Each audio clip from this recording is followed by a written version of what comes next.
இந்த மாடல் பகட கணக்கில் வந்து நம்ம என்ன பண்ணுவோம், இதுவும் ஏதாவது ஒரு நம்பர் சேமாக இருக்குன்னு பார்ப்போம், இல்லைனா ஏதாவது 2 நம்பர் சேமாக இருக்கா அப்படின்னு பார்ப்போம். அது 2 மாடலும் ஏற்கனவே பார்த்தாச்சு.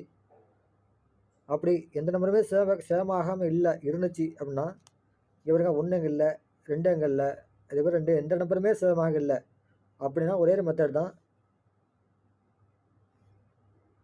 ஒரு நம்பர் சேமாக இருந்தால் என்ன பண்ணோம், கிளாக் வைஸாக எழுதி அதை சால்வ் பண்ணோம். 2 நம்பர் சேமாக இருந்தால் அந்த 3ஆம் நம்பரும் அந்த 3ஆம் நம்பரும் சேம்னு சொல்லியிருந்தோம் ரெண்டாவது மெத்தடில். இந்த மெத்தடில் வந்து எதுவுமே சேம் ஆகலை அப்படின்னா இது அதோட ஈஸி தான். எப்படின்னா எதுவுமே சேம் ஆகலை அப்படின்னா, இப்போ 1க்கு ஆப்போசிட் 1ன் எதிர்பக்கமானது 6. ஏன் அப்படி சொல்கிறேன்னா, எந்த 2 பக்கத்தையும் எதிர்பக்கத்தை கூட்டும் போது 7 வரணும். ஸோ 1ஓட எதிர்பக்கம் 6ஆக இருக்கும், 2ஓட எதிர்பக்கம் 5ஆக இருக்கும், 3ஓட எதிர்பக்கம் 4ஆக இருக்கும். இதுதான் கண்டிஷன். இது வந்து 2 டைஸும் எதுவுமே சேமாக இல்லை அப்படின்னா இந்த மெத்தட் தான். கூட்டினா 7 வரணும்.